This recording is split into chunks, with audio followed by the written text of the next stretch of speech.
Hey guys, welcome back to my channel. In this video, we are going to solve longest increasing path in a matrix.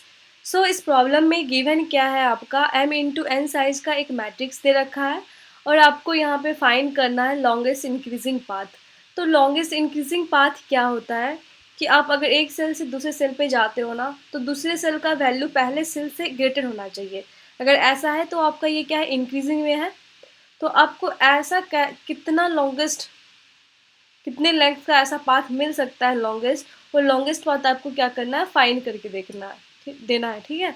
और यहाँ पे दिया गया है कि आप 4 डायरेक्शन में मूव कर सकते हो, राइट की तरफ, लेफ्ट की तरफ, अप की तरफ और डाउन की तरफ, ठीक है। डायगोनली आप नहीं मूव कर सकते। अब हम क्या करेंगे, एग्जाम्पल के थ्रू समझेंगे इसको। यहाँ पे देखो दे रखा है कि आप किसी भी सेल से 4 डायरेक्शन में मूव कर सकते हो, राइट।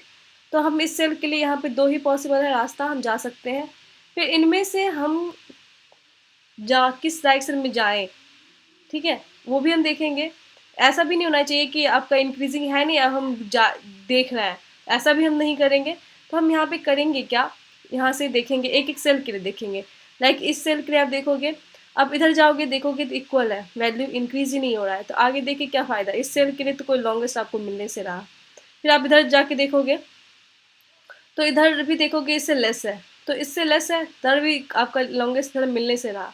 तो अब इसके इस सेल के लिए आपके लिए कितना पॉसिबल, एक लेंथ का ऐसा पॉसिबल है, ठीक है। फिर आप इसके लिए देखोगे, इसके लिए फाइंड करोगे, आप इसके लिए देखोगे, इसके लिए फाइंड करोगे, इसके लिए देखोगे, इसके लिए लॉन्गेस्ट फाइंड करोगे, इसके लिए देखोगे, इसके लिए फाइंड करोगे, फिर इसके लिए फाइंड करोगे, इसके लिए फाइंड करोगे, इसके लिए फाइंड करोगे और इसके लिए फाइंड करोगे। आपको अगर सबके लिए फाइंड कर लिया ना आपने, फिर देखोगे आप 1 के लिए आपका सबसे लॉन्गेस्ट मिल रहा है जो कि 4 होने वाला है, तो वो 4 आपका लेंथ होने वाला है। अब हम देखेंगे कि हमें 1 के लिए यहाँ पे कैसे मिलेगा, हम कैसे फाइंड कर सकते हैं। यहाँ पे हम DFS का यूज़ करने वाले हैं और DP का यूज़ करने वाले हैं, ठीक है। DFS का यूज़ हम क्यों करेंगे, क्योंकि आप एक के लिए सारे रास्ता देख रहे हो, 4 डायरेक्शन में जा रहे हो, चारों डायरेक्शन में आप देख रहे हो कि उस रास्ते में जाने पे आपका उस सेल के लिए आपका कितना लॉन्गेस्ट मिल सकता है, राइट। आप ये कर रहे हो ना, तो एक एक के लिए देख रहे हो, इसके लिए हम DFS का यूज़ करेंगे। हम जाएंगे उसके जहाँ तक पॉसिबल है जा सकते हैं और उसके लिए लॉन्गेस्ट फाइंड करेंगे। हम ना अप्रोच देखते हैं, अप्रोच के थ्रू समझेंगे कि DFS हम कैसे यूज़ कर रहे हैं। हम DP का यूज़ करेंगे। अब DP का क्यों करेंगे, मैं जब जब समझा रही होंगी उसी टाइम मैं आपको बता दूंगी कि DP हम यहाँ पे क्यों यूज़ कर रहे हैं। ऐसा कोई पॉइंट आएगा तो मैं बताऊंगी कि हम यूज़ क्यों कर रहे हैं, ठीक है। तो यहाँ पे हम सेम साइज डालेंगे, जितने साइज का क्या है हमारा मैट्रिक्स दे रखा है, ओके। देखो अब हम यहाँ से स्टार्ट करेंगे। अब इसके लिए हम क्या करेंगे, इस सेल के लिए हम DFS कॉल करेंगे, DFS कॉल करेंगे 9 के लिए, इस सेल के लिए 0 0 है ये हमारा, 0 1 2 0 1 2 इस सेल के लिए करेंगे, ठीक है। अब ये अगले सेल में DFS कॉल करेगा या नहीं करेगा, इस बात पे डिपेंड करता है कि अगला जो हमारा रोथ आयथ रो या जेथ रो होगा, क्या वो पॉसिबल रास्ते में है, ठीक है, वो देखेंगे। वो उसको देखने के साथ हम ये भी देखेंगे क्या उसका वैल्यू अपने जिससे वो आया है, जिसके लिए हम चेक करने वाले, क्या उससे ज़्यादा है, क्या ज़्यादा नहीं है तो हम क्यों देखेंगे, ग्रेटर हमें मिलेगा नहीं। जब हम इस सेल के लिए देखेंगे ना तो इधर जाओगे देखोगे इक्वल वैल्यू है, ये वैल्यू, ये पॉसिबल रास्ता तो है लेकिन ये इक्वल वैल्यू इंक्रीजिंग में नहीं है, तो हम इसके लिए देखेंगे ही नहीं। फिर इसका डायरेक्शन कौन सा हो सकता है पॉसिबल, ये डायरेक्शन डाउन की तरफ, ये देखेगा ये पॉसिबल रास्ता तो है लेकिन 6 इससे कम है, 9 से कम है, यानी इसके लिए देख के भी हम क्या करेंगे, तो हम 9 के लिए हमें पता चल जाएगा कि 1 लेंथ ही होने वाला है इसका मैक्सिमम। तो हम क्या करेंगे, इस सेल से हमें कितना लेंथ का लॉन्गेस्ट मिल सकता है, अभी तक में 1 ही मिला है, तो 1 को क्या करेंगे हम यहाँ पे पुट कर देंगे, यहाँ पे रख देंगे कि देखो इस सेल से आपको लॉन्गेस्ट इतना ही मिला है, अभी तक का लॉन्गेस्ट अभी 1 ही मिला है। फिर हम इस सेल के लिए देखेंगे, जब हम इस सेल के लिए देखेंगे तो हम इधर जा सकते हैं, इधर जा सकते हैं और इधर जा सकते हैं, ठीक है। तो अब जब सपोज इधर गए आप 4 की तरफ, 4 इससे कम है, पॉसिबल है ही नहीं, ये पॉसिबल नहीं है क्योंकि ये कम है, इसका वैल्यू कम है, तो इंक्रीजिंग में तो आएगा ही नहीं, ये तो जा ही नहीं सकता, इससे पॉसिबल नहीं है, इसमें जाएंगे नहीं। फिर अब बचा इसका डायरेक्शन ये और ये, इधर जाएगा देखेगा ये भी कम है तो ये भी पॉसिबल नहीं है इसके लिए। फिर इधर देखेगा इक्वल है, इधर भी पॉसिबल नहीं है, तो बोलेगा कि इसका लेंथ मैक्सिमम ही तक इसको अपना खुद है ये 1, 1 मिल गया। फिर हम 4 के लिए देखेंगे। 4 के लिए हम किधर जाएंगे, इधर जा सकते हैं, इधर जा सकते हैं, ठीक है, अप, और इधर तो जा नहीं सकते, पॉसिबल नहीं है ना। तो अब जब इधर जाओगे 9 की तरफ, ये क्या है, इससे ज़्यादा है, 4 से 9 क्या है आपका, ज़्यादा है, राइट, ओके। फिर आप क्या करोगे, DFS इसके लिए कॉल करोगे, 4 से इधर जाओगे, इसके लिए आपका इधर जाओगे, इधर 9 के लिए देखोगे। 9 के लिए हम ऑलरेडी देख चुके हैं, DFS कॉल करके हम ना 9 के लिए ऑलरेडी देख चुके हैं। इसके लिए लॉन्गेस्ट कितना पॉसिबल, इसके लिए 1 है, क्योंकि इसके आगे कोई अब 1 से ज़्यादा है ही नहीं, मिल चुका है हमें 1। तो 9 के लिए 1 मिला हुआ है, और 4 से हम 9 जा रहे हैं, तो यहाँ पे लॉन्गेस्ट मैक्सिमम कितना है, 2 है इस रास्ते में। फिर 4 का इधर भी तो है, 4 जब इधर जाएगा फिर 8 के लिए DFS कॉल कर लेगा। जब इसके लिए DFS कॉल करेगा तो ये चेक करेगा इसके लिए लॉन्गेस्ट कितना हो सकता है। जब ये देखेगा इससे ये कम है, ये कम है, इधर भी कम है, इधर भी देखेगा ना, ये इसके लिए तो 4 डायरेक्शन है ना, इधर पॉसिबल नहीं है, इधर पॉसिबल है, इधर पॉसिबल है, इधर पॉसिबल है। अब इधर पॉसिबल में भी ये इधर पॉसिबल इसलिए नहीं होगा फिर, क्योंकि इसका वैल्यू कम है। रास्ता तो पॉसिबल है लेकिन इसका वैल्यू इसका क्या, इससे ग्रेटर नहीं है, तो ये पॉसिबल नहीं है, ये भी पॉसिबल नहीं है, ये भी पॉसिबल है। तो 8 के लिए तो 1 निकल जाएगा, और 4 के लिए हमारा क्या निकल जाएगा, 2 निकल जाएगा, मैक्सिमम 2 निकाल लिए हम, ओके। फिर हम क्या करेंगे, इधर सारे सेल के लिए देख चुके हैं हम, अब इसके लिए देखेंगे। अब हम 6 के लिए देखेंगे। 6 अपने इस डायरेक्शन में देखेगा, इस डायरेक्शन में देखेगा, इस डायरेक्शन में देखेगा। मान लो अब वाले डायरेक्शन में देखा, अब वाले डायरेक्शन में 9 की तरफ जाएगा, 9 के लिए DFS कॉल करेगा। तो ये ऑलरेडी हम 9 के लिए कर चुके हैं ना, तो हम DB में चेक कर लेंगे कि इसके लिए है क्या। हाँ, ऑलरेडी इस सेल के लिए यहाँ से लॉन्गेस्ट 1 ही हो सकता है लेंथ, ठीक है, तो 1 है। 6 जब यहाँ से गया, ये इसका यहाँ से यहाँ गया, उसके लिए 2 होगा ना, तो इसके लिए क्या निकल जाएगा, 2 निकल जाएगा, 2 हुआ। फिर इधर जाएगा तो इक्वल है, इधर जाएगा तो कम है, तो अभी तक का इसके लिए 2 मैक्सिमम है, 2 हम यहाँ पे लिख लेंगे। अब देखो, अब आपको समझ में आ गया है कि हम DP यहाँ पे क्यों यूज़ कर रहे हैं। आप इसके लिए DFS कॉल कर रहे हैं, अब ये क्या करेगा, अपने चारों तरफ जितने एलिमेंट है उसके लिए कॉल करेगा, ठीक है। वो भी किस कंडीशन में करेगा, जब उसके लिए कोई ग्रेटर होगा तब। तो इन दोनों डायरेक्शन में तो ग्रेटर नहीं है, ये डायरेक्शन में ग्रेटर है ना, इस डायरेक्शन में है ना, तो इस डायरेक्शन में ग्रेटर है ना, तो इसके लिए कॉल करेगा। लेकिन देखा गया है कि हम DP में देखेंगे ऑलरेडी वैल्यू है, दैट मीन्स हमें इधर कॉल करने की जरूरत ही नहीं है इसके लिए, क्योंकि हमने इसके लिए फाइंड ऑलरेडी कर रखा है। इसके लिए DFS कॉल कर रखा था हमने शुरू में ही, बार बार हम क्यों करें, हमने ऑलरेडी कर रखा है, ये बार बार हमें DFS ना कॉल करना पड़े, इसके लिए हम क्या करें, हम DP यूज़ कर रहे हैं, ठीक है, ओके।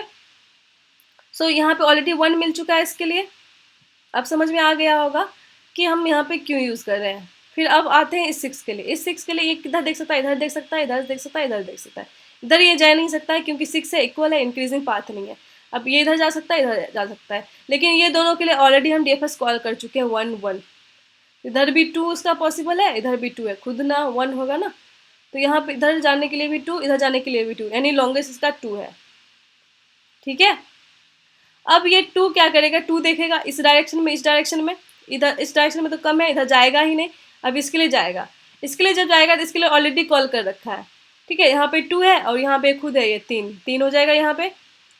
फिर 1 है, 1 जो है इधर जाएगा, इधर जा नहीं सकता क्योंकि ये कम है, और इधर ज़्यादा है, दोनों तरफ जा सकता है। इधर जाएगा तो ये यहाँ पे मैक्सिमम, यहाँ पे इस सेल के लिए 2 निकला हुआ है, 2 1 3 होगा, लेकिन इस सेल के लिए 3 है, 3 1 4 होगा, तो दोनों में से कौन ज़्यादा है, 4 ज़्यादा है, तो इसलिए यहाँ पे 4 पॉसिबल। फिर हम 1 के लिए देखेंगे, 1 इधर 8 है, जा सकता है, इधर 1 है, इधर जा नहीं सकता है। इधर के लिए देखेगा तो ऑलरेडी इसके लिए 1 है, ऑलरेडी उसके लिए 1 है, तो 1 है, तो 1 आपका मिला हुआ है, 1 1 2 होने वाला। इन सब सारे में देखोगे तो मैक्सिमम वैल्यू क्या है, 4 है, 4 हमारा क्या होगा, आंसर होगा। तो आपको समझ में आ गया होगा कि हम DP क्यों यूज़ कर रहे हैं, बार बार हमें DFS कॉल नहीं करना पड़े, इसके लिए हम यूज़ कर रहे हैं। और DFS क्यों यूज़ कर रहे हैं, क्योंकि हम एक एक सेल के लिए देख रहे हैं, फिर उसके अगले सेल के लिए अगर पॉसिबल होता है तो अगले सेल के लिए देख रहे हैं, राइट। अब हम आते हैं कोड वाले पार्ट में। हमने क्या क्या यूज़ करा है, DFS यूज़ करा है और DP यूज़ करा है। DP का साइज़ क्या है, सेम है मैट्रिक्स के साइज़ के।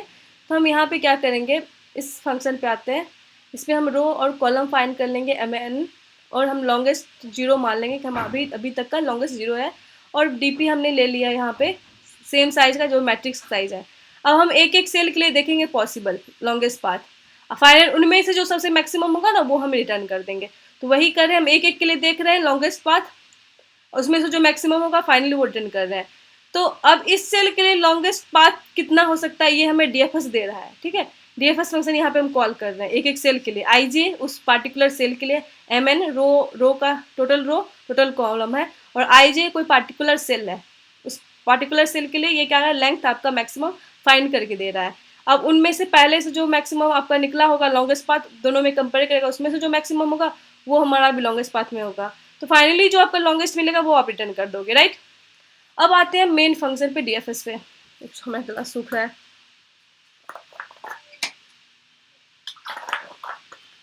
सो हम क्या करेंगे अब, इसके लिए डीएफएस के लिए देखेंगे, ठीक है। डीएफएस में अब हम हमने क्या क्या ले रखा है आर्गुमेंट्स, इसमें जो टोटल रो, टोटल कॉलम, आई पार्टिकुलर सेल का रो एंड कॉलम आई जे है, और वेक्टर मैट्रिक्स जो दे रखा है वो ले रखे हैं हम यहाँ पे, और डीपी जो हमने क्रिएट करा वो ले रखे हैं डीपी। अब मान लेंगे कि उस पार्टिकुलर सेल में भी मैक्सिमम लेंथ पाथ अभी जो भी है अभी 0 है।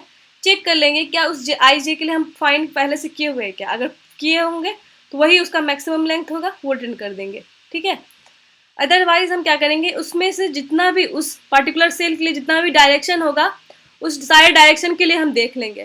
तो सारे डायरेक्शन के लिए देख लेंगे किस डायरेक्शन में हम जाएंगे, इससे ये आपके डायरेक्शन से पता चल जाएगा। जो आपका आईजे दे रखा है उसमें से क्या करोगे, आप ऐड कर लोगे, ठीक है। ऐड करोगे कि इस रास्ते में आप जा सकते, देखो यहाँ पे डायरेक्शन हमने ये ले रखा है, इसका अगला -i 0 0 -1 1 0 0 1, यानी ये राइट की तरफ लेफ्ट की तरफ अप डाउन इसलिए ले रखा है, ठीक है। यहाँ पे उसको ऐड करते चलेंगे और एक एक डायरेक्शन के लिए देखेंगे। अब अगला डीएफएस कॉल करेंगे हम किसके लिए, ये हमारा किस पे डिपेंड कर रहा है कि वो पॉसिबल रास्ता है नहीं है। अगर है तो उसका वैल्यू भी ग्रेटर होना चाहिए, ऐसा नहीं कि अगला वैल्यू कम हो और उसके लिए हम डीएफएस कॉल कर लें, उसके लिए हम नहीं कर रहे, अगला वैल्यू जिसका ग्रेटर है उसी के लिए कर रहा है, तो इसलिए यहाँ पे हम कंडीशन ले रखेंगे, ठीक है।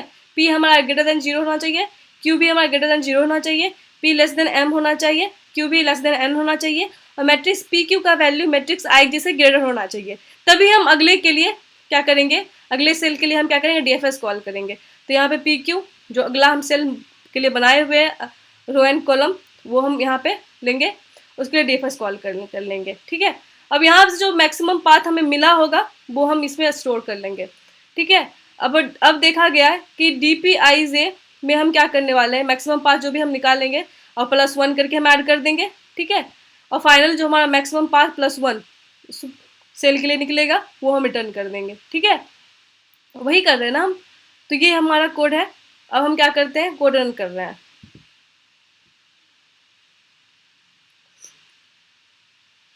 रन कर लिए, सबमिट करते हैं कोड को, ठीक है। सबमिट हो चुका है कोड, थैंक यू।